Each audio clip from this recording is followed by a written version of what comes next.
보면요, 가끔 난제에 직면할 때가 있습니다. 난제란 해석하기가 어려운 구절을 말하는 것이죠.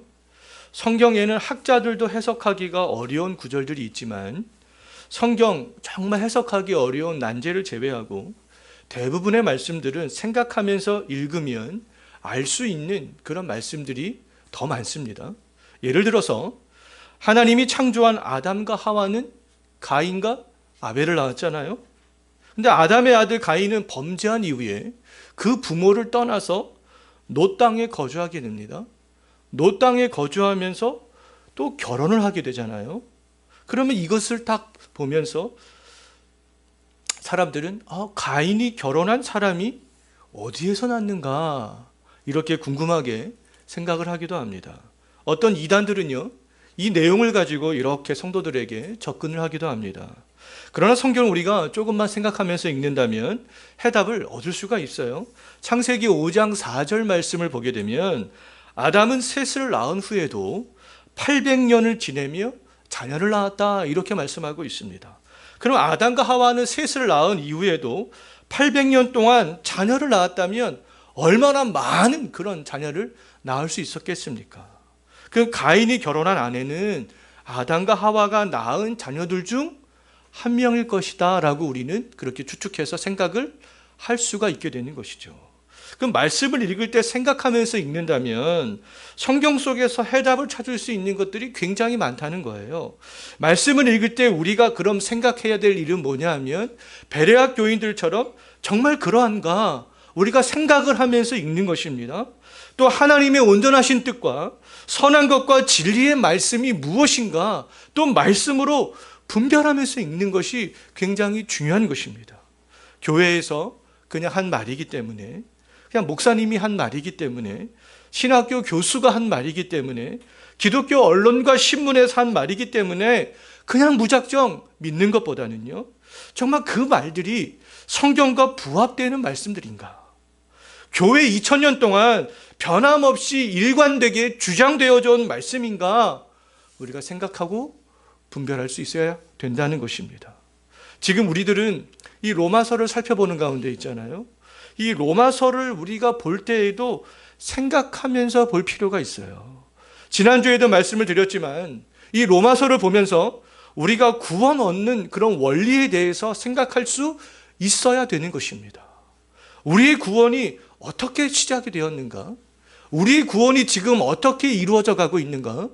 우리 구원이 장차 어떻게 완성될 것인가? 우리가 이 로마서를 보면서 전반적으로 정리를 할 필요가 있습니다. 행위를 강조하는 구원론들, 또 우리의 칭의가 예수 그리스도의 십자가의 보혈로 말미암아 하나님의 법정에서 완전하게 이루어진 것이 아니라 매일매일 살아가는 우리 이 삶의 현장에서 그 칭의가 날마다 이루어져야 된다고 말하는 그런 구원론, 즉 성화를 칭의로 생각하는 사람들의 그런 구원론들이요. 또 한 번 구원받는 자는 그 구원이 보장되었으니 자기 마음대로 살아도 좋다라고 말하는 사람들의 구원론, 즉 진정으로 칭의의 은혜를 아는 사람들이 살아가야 할 성화의 삶을 생각하지 않는 사람들의 구원론은 다 잘못된 것입니다. 행위를 강조하는 구원론, 날마다 칭의를 자기가 구현해 나가야 된다는 그런 구원론들, 성화를 생각하지 않는 구원론들, 이것은 다 잘못되었다는 거예요. 우리는 로마서 8장에서 우리의 구원이 어떤 과정을 거쳐서 이루어지게 되는지 이미 다 살펴봤습니다. 우리의 구원을 시작하시는 분은 누굽니까? 하나님이잖아요. 우리의 구원을 이루어가고 계시는 분은 누구예요? 하나님이십니다. 우리의 구원을 장차 누가 완성하세요? 하나님이 완성하시는 거잖아요. 우리의 구원의 시작부터 완성까지 다 구원의 주체가 누구라는 겁니까? 하나님이라는 거예요. 그래서 우리의 구원이 취소될 수 있어요? 없어요? 없다는 겁니다. 하나님은 모든 것을 다 하실 수 있는 전능하신 분이잖아요. 하나님은 모든 것을 다 아시는 전지하신 분입니다. 그 하나님의 전능성과 이 전지성이 어디에도 적용이 되어져야 되는 거예요? 우리의 구원에도 적용이 되어져야 되는 겁니다. 사람들은 하나님의 전능성과 전지성을 생각하면서도 우리의 구원에 대해서는 이 하나님의 전능성과 전지성을 적용시키지 않는 그런 사람들이 굉장히 많이 있어요. 사탄이 굉장히 강하지만 사탄보다 강한 분은 누구이시겠습니까? 하나님이잖아요. 사탄보다 정말 전능하고 전지하신 그 하나님이 우리의 구원에 지금 간섭하고 있다는 거예요. 우리가 연약해질 때마다 성령께서 우리의 연약함들을 돕고 있습니다. 구원은 하나님이 그런 일이기 때문에 환난이나 공고나 박해나 기근이나 적신이나 위험이나 칼이나 또 사망이나 생명이나 천사들이나 권세자들이나 현재일이나 장래일이나 능력이나 높음이나 또 깊음이라도 그 다른 어떤 피조물이라도 절대로 우리를 그리스도 예수 안에 있는 하나님의 사랑에서 끊을 수 있다고 했습니까? 없다고 했습니까? 없다. 우리가 로마서 8장을 통하여서 이미 그런 내용들에 대해서 살펴봤습니다. 어떤 강력한 권세라 할지라도 어떤 강력한 다른 피조물이라 할지라도 우리를 구원을 취소시킬 수 없다는 거예요. 그렇다면 우리는 로마서 9장을 보면서 한 가지 우리는 의문점들을 가져야 됩니다. 의문점들을 좀 가져주는 게 정상적인 거예요. 지난주 로마서 9장 1절부터 우리가 5절까지 말씀을 살펴봤는데요. 그 말씀을 통해서 유대인들이 가지고 있던 구원의 특권에 대해서 우리는 살펴봤습니다. 사도 바울은 자기의 동족인 유대인들이 하나님이 주신 그런 구원의 특권을 잃어가는 것을 보면서 근심과 고통 속에 있었잖아요. 그 로마서 8장에서 구원이 하나님의 주권에 달려있다. 절대적으로 그 구원이 중간에 취소될 수 없다. 바울은 로마서 8장에서 강력하게 그것에 대해서 강조했습니다. 그런데 이 로마서 9장은 시작부터 유대인들이 지금 구원에서 멀어졌다. 그 특권을 잊어버렸다. 이렇게 말씀하고 있어요. 이 로마서 마치 8장과 9장이 충돌이 일어나는 것 같습니다. 때문에 처음에도 말씀을 드렸지만 성경을 볼 때 생각하는 것이 필요합니다. 생각해야 돼요. 그래서 내 생각만으로 안 될 때가 굉장히 많잖아요. 그렇기 때문에 목회자들이 해석해 준 말씀이 그래서 필요한 겁니다. 성경을 어떻게 해석할 것인가? 이것은 굉장히 중요한 문제예요. 목회자들도 어떤 신학적인 배경을 가졌는지에 따라서 성경 해석이 다 다를 수밖에 없어요. 장로교 목사와 감리교 목사와 순복음교회 목사가 다 다를 수밖에 없습니다. 근데 우리에게 필요한 것은 뭐냐? 어떤 성경 해석이 필요하겠습니까? 바른 성경 해석이 필요한 것이죠.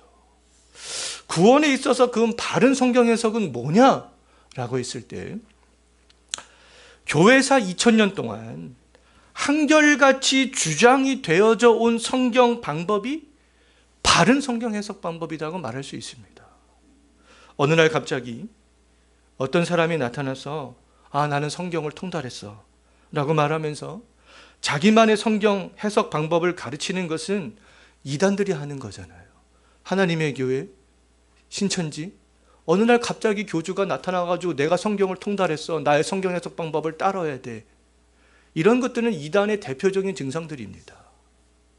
또한 교회 2000년 역사에서 인간의 자유의지를 강조했던 펠라기우스나 또 반펠라기우스 주의자들이나 알미니우스 이론은 교회 2000년 역사에서 다 이단으로 정죄받았던 그러한 이론이 되는 것이죠. 그럼 교회 2000년 역사에서 바른 구원론적인 해석은 뭐냐라고 하면 하나님의 절대 주권을 강조한 어거스틴과 칼빈의 이론을 따르는 것입니다. 구원에 있어서 바른 성경 해석은 인간의 의지를 개입시키지 않는 거예요. 그것이 교회 2000년 역사에서 일관되게 주장되어져 온 그런 바른 성경 해석 방법이다라고 말할 수 있습니다. 구원은 전적으로 삼위 하나님의 일이에요. 구원은 성부 하나님이 예정하시고 성자 하나님이 십자가에서 우리의 구원을 이루시고 성령이 각 사람의 마음에서 믿을 수 있도록 적용하는 거죠. 구원은 이처럼 전적으로 삼위 하나님의 일이기 때문에 우리의 구원이 안전한 거예요. 우리의 구원이 안전한 것입니다. 그럼 구원이 하나님의 일이라면 어떻게? 그럼 유대인들이 구원에서 멀어질 수 있겠느냐? 구원이 하나님께서 시작부터 완성까지 하는 일이라면, 절대로 취소가 될 수 없는 일이라면 어떻게 사도 바울이 9장 1절부터 5절까지 말하면서 그들이 구원이 잊어버렸다 이렇게 말할 수 있겠느냐? 구원이 하나님의 일이라면 구원받은 백성들이 어떻게 자기 마음대로 살아가는 세상 사람들과 똑같은 방식으로 삶의 방식을 그렇게 살아갈 수 있겠는가? 구원이 하나님의 일이라면 어떻게 이 교회가 이렇게 타락하고 쇠퇴화될 수 있겠는가? 어떻게 공의로운 하나님이 그런 악인까지도 정말 다 구원하실 수 있겠는가? 사도 바울은 오늘 본문에서 이러한 질문에 대해서 해답을 주고 있습니다. 6절 하반절 한번 보십시오. 아주 명쾌한 해답들이 6절 하반절에서 나와 있잖아요. 뭐라고 말씀하고 있습니까? 이스라엘에게서 난 그들이 다 이스라엘이 아니다라는 겁니다. 이 6절, 이 하반절의 말씀은요, 9장 전체를 이끌어가는 그런 키워드가 되는 겁니다. 또 8장과 9장을 충돌 없이 이어주는 그런 말씀이 되는 거죠. 이스라엘의 민족이라고 해서 다 구원받은 것은 아니라는 겁니다. 그럼 교회 안에 있다고 해서 다 구원받은 것도 아니라는 것이죠. 하나님이 사랑의 하나님이기 때문에 모든 사람들을 다 구원하는 것도 아니라는 겁니다. 하나님은 사랑의 하나님이기도 하지만 죄인을 심판하시는 공의의 하나님이시기도 하신 것이죠. 세상의 많은 민족 중에 하나님이 말씀하신 언약의 공동체는, 언약의 백성은 이스라엘이 맞습니다. 틀림이 없어요. 그런데 하나님이 모든 이스라엘의 백성들을 다 구원하시기로 한 것은 아니라는 겁니다. 구약시대에는 이스라엘 백성들 중에서 몇몇 사람들을 구원하기로 하셨다는 거예요. 모든 사람들이 다 이스라엘이 아니라는 것이죠. 신약시대에는 최소한 이 교회 공동체 안에 있는 속한 사람들 중에 하나님께서 구원하시기로 한 사람들이 존재한다는 겁니다. 교회 안에 있다고 해서 하나님께서 모든 사람들을 다 구원하시는 것은 아니라는 거예요. 이스라엘에게서 난 그들이 다 이스라엘이 아니라는 겁니다. 이것이 원래 하나님의 계획이었다는 거예요. 그래서 6절을 다시 한번 보십시오. 이스라엘 민족이 구원의 특권을 잃어버렸다고 해서 하나님의 말씀이 폐하여진 것이 아니라는 거잖아요. 하나님의 말씀이 중간에 변한 것이 아니라는 겁니다.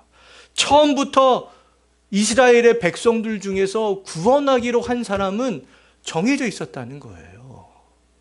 하나님의 구원 계획은 처음부터 다 이스라엘 백성들을 구원하는 그런 것이 아니었던 것이죠. 이스라엘 민족 중에서 몇몇 사람들을 구원하는 것이었습니다. 이스라엘에게서 난 그들이 다 이스라엘이 아니라는 거예요. 이스라엘 민족이라고 해서 다 구원받는 것은 아니라는 겁니다. 이 땅에 오신 예수님의 주요 사역의 대상은 누구였어요? 유대인들이었잖아요. 이스라엘 민족이었습니다. 유대인들은 예수님이 증거하시는 그런 말씀을 들었고요, 예수님께서 행하시는 그런 표적을 수없이 많이 봤습니다. 그럼에도 불구하고 많은 유대인들은 예수님을 배척했잖아요. 왜 많은 유대인들이 예수님을 배척했겠습니까? 이스라엘에게서 난 그들이 다 이스라엘이 아니었기 때문에 그랬던 것이죠.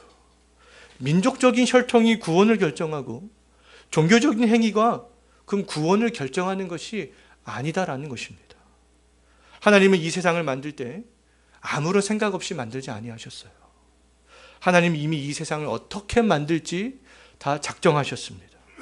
하나님은 하나님이 작정하신 대로 이 세상을 만드셨고요, 지금도 하나님이 작정하신 대로 이 세상을 섭리의 가운데 있습니다.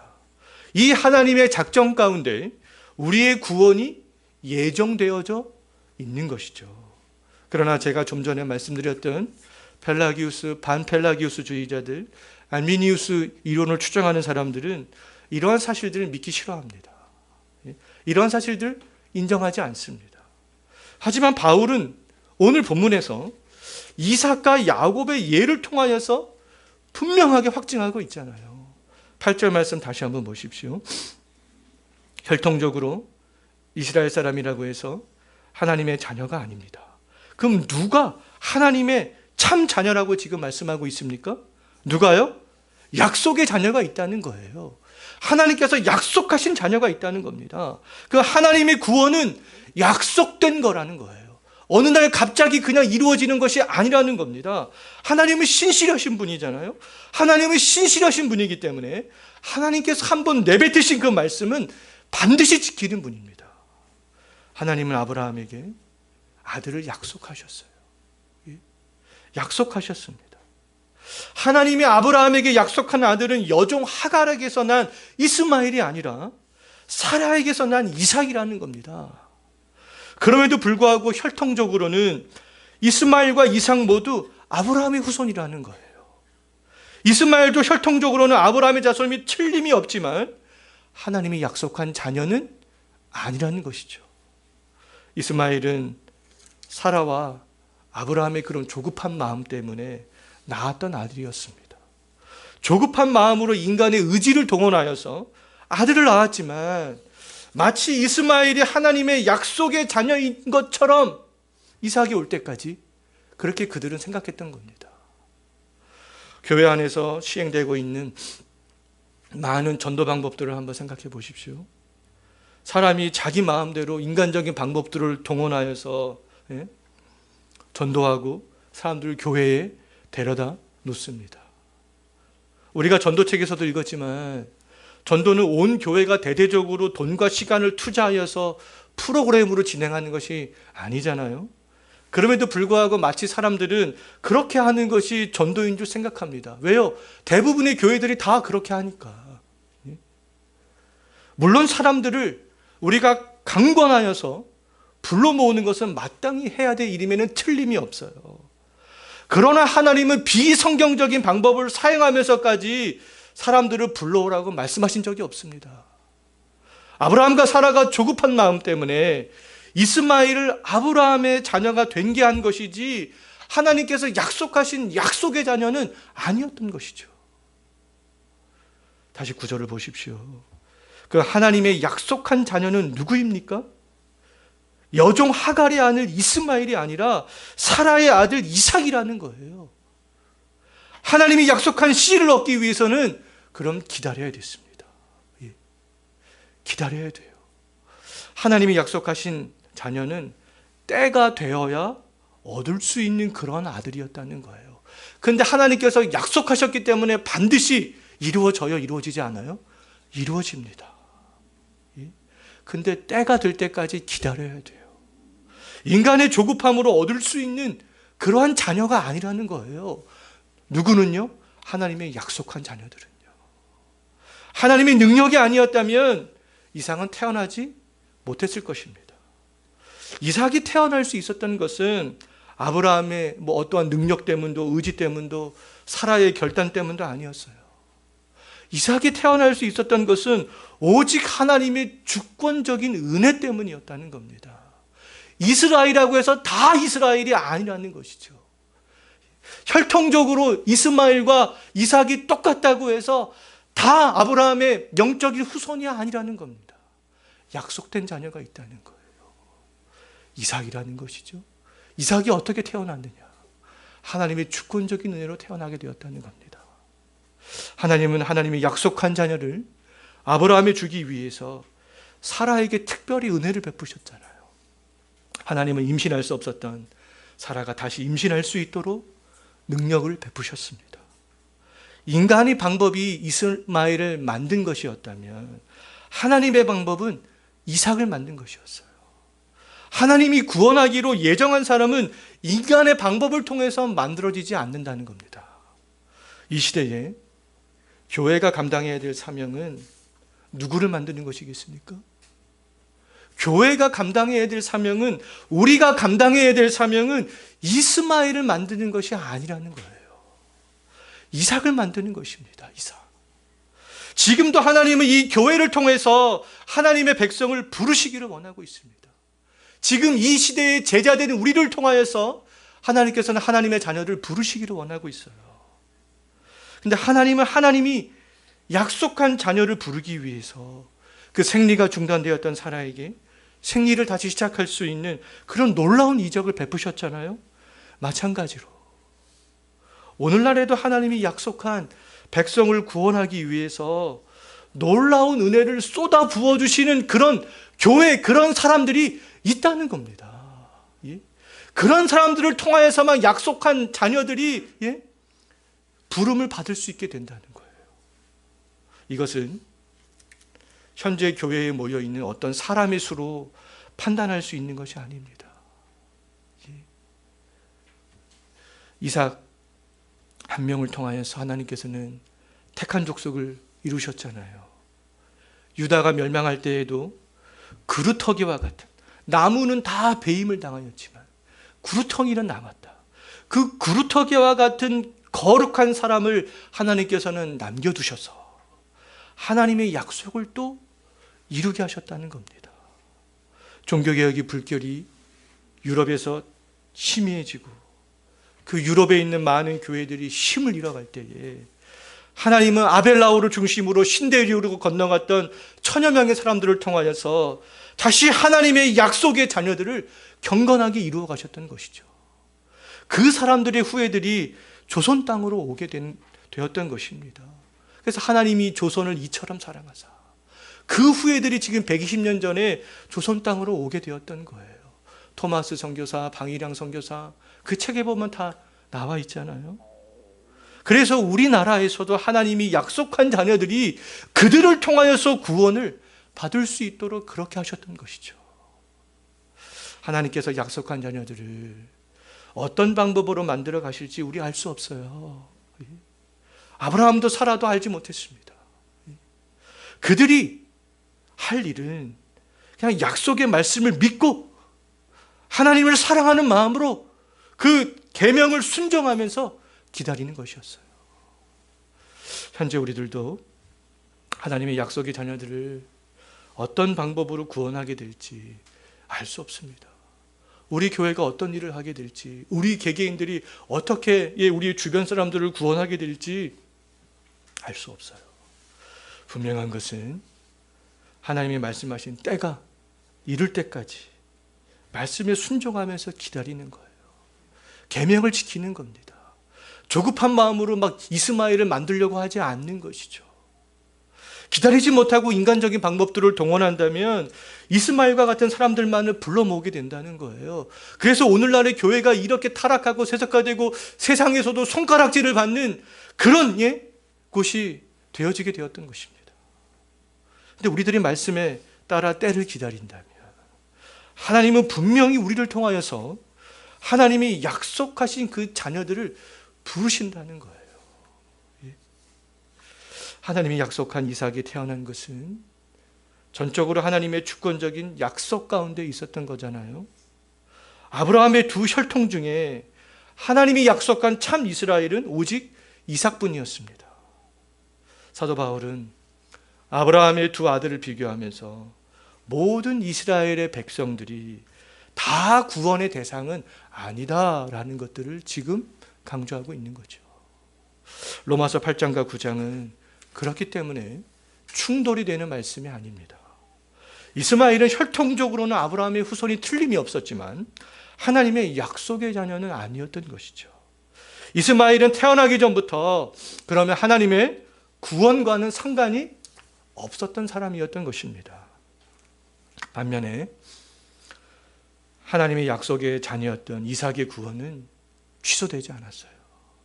이삭이 아브라함처럼 자기 아내를 블레셋 왕 앞에서 누이라고 속이는 죄를 범하잖아요. 아들 에서가 이방 여인과 결혼하는 것을 암묵적으로 용인했을 때에도 두 아들 중에서 에서만 편애하는 그런 사랑을 보일 때에도 하나님은 언제나 이삭을 사랑하셨습니다. 왜 하나님께서 이삭을 언제나 사랑하셨겠어요? 이유는 단 하나였다는 거예요. 이삭은 하나님이 약속한 자녀였기 때문이라는 겁니다. 그렇다면 하나님께서는 하나님이 약속한 자녀를 언제 부르시는 것이겠는가? 사람들이 자기의 의지적인 결단으로 하나님 앞으로 나오는 그 순간에 부르시는 것이겠는가? 그렇지 않다는 겁니다. 그렇지 않다는 거예요. 11절 한번 보십시오. 11절은 이삭의 두 아들 에서와 또 야곱에 대한 이야기입니다. 에서와 야곱은 이스마엘과 이삭보다 하나님이 선택한 자녀가 누구인지에 대해서 더욱더 확실하게 보여주는 예가 되는 거죠. 왜냐하면 이삭과 이스마엘의 어머니는 다릅니다. 달라요. 하지만 에서와 야곱의 어머니는 똑같아요. 에서와 야곱은 아버지도 어머니도 다 똑같습니다. 그럼에도 불구하고 하나님은 야곱을 택하셨다는 거예요. 하나님은 야곱과 에서가 태어나기도 전에 이미 야곱을 택하셨다는 겁니다. 야곱과 에서가 아직 태어나지 않고 어떤 선이나 악도 행하지 않았을 때 하나님은 야곱을 선택하셨다는 겁니다.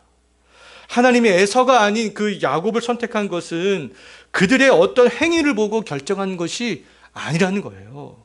이미 그들이 태어나기도 전에 하나님께서는 나는 야곱을 선택하기로 그렇게 예정하셨던 것입니다. 야곱은 하나님의 부르심의 은혜를 알기 전까지 욕심이 많은 사람이었잖아요. 거짓말을 하는 사람이었습니다. 장자의 명분을 팥죽 한 그릇으로 샀고요. 아버지 이삭에게 거짓말을 하여서 장자의 축복을 받아냈습니다. 그럼에도 불구하고 하나님은 그 야곱의 구원을 취소하지 않았다는 거죠. 이유는 야곱이 태어나기 전부터 하나님의 약속의 자녀로 야곱이 예정되어 있었다는 거예요. 그 이유 단 하나밖에 없습니다. 뭐 야곱이 어떤 선한 일을 했어요? 선한 일을 행하지 아니했죠. 그냥 약속의 자녀로 예정되어 있었기 때문에 이것이 하나님이 하나님의 백성을 부르시는 방식이라는 겁니다. 하나님께서는 예정한 그 사람들을 부르신다는 거예요. 하나님의 에서를 부르지 않고 야곱을 부르신 것은 하나님의 약속 가운데 예정되어 있었던 거예요. 그 하나님의 약속은 반드시 이루어지는 약속이잖아요. 반드시 이루어지는 약속이기 때문에 하나님은 에서와 야곱이 태어나기도 전에 리브가에게 어떤 말을 했습니까? 큰 자가 어린 자를 섬길 것이다. 하나님께서는 미리 리브가에게 말씀하셨어요. 예수님께서도 십자가에서 죽기 전에 죽음과 떠남에 대해서 제자들에게 미리 수차례에 걸쳐서 말씀을 하셨잖아요. 왜냐하면 그 일들은 반드시 이루어지는 그런 일이기 때문에 그렇습니다. 또한 예수님께서 말씀하신 그 일들이 실제로 일어났을 때 제자들이 그 믿음을 견고하게 하기 위해서 미리 말씀하셨던 것이죠. 마찬가지로 하나님이 리브가에게 큰 자가 어린 자를 섬길 것이다 라는 것을 미리 말씀하신 것은 하나님이 말씀하신 그 말씀들이 반드시 이루어지기 때문이고요. 그 말씀들이 이루어질 때 리브가가 그 말씀들이 생각나서 그때 하나님께서 나에게 이렇게 말씀하셨는데 그 말씀이 이렇게 이루어지는구나 라는 것을 믿도록 하기 위해서 그렇게 하셨던 것이죠. 리브가는 비록 옳지 못한 방법으로 야곱이 이삭에게 축복을 받게 했지만 하나님은 그 복을 취소하지 않으셨던 것입니다. 하나님은 우리가 어떤 선한 일을 했기 때문에 우리를 불러주신 것이 아니라는 거예요. 우리가 아직 세상에 태어나지도 않았을 때에 에베소서 1장 5절과 11절 말씀을 보게 되면 하나님께서 그 기쁘신 뜻대로 예정하셨다 이렇게 말씀하고 있습니다.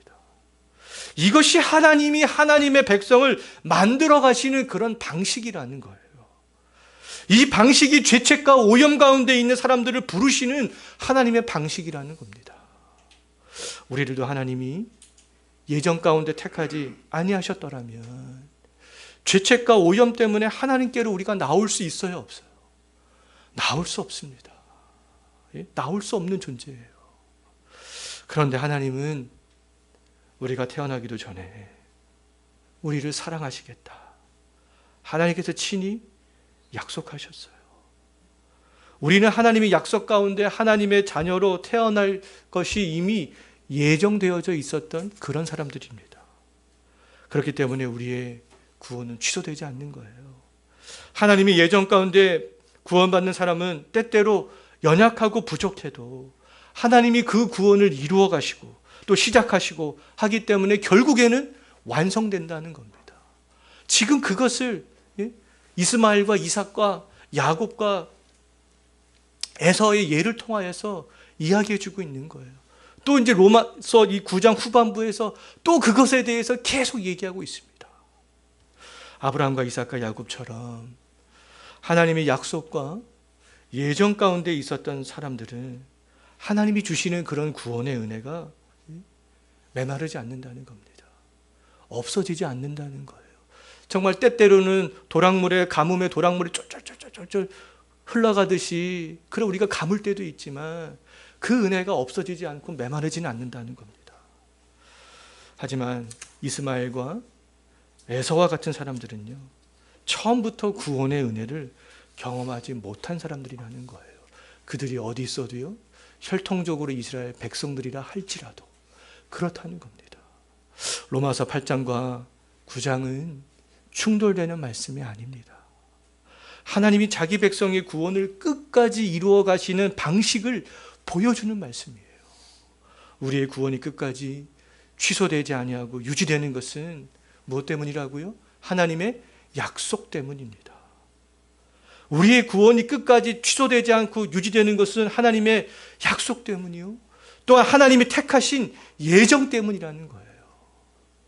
이스라엘에게서 난 이스라엘이 다 이스라엘이 아닙니다. 교회 안에 있다고 해서 다 구원받은 사람들이 아니라는 거예요.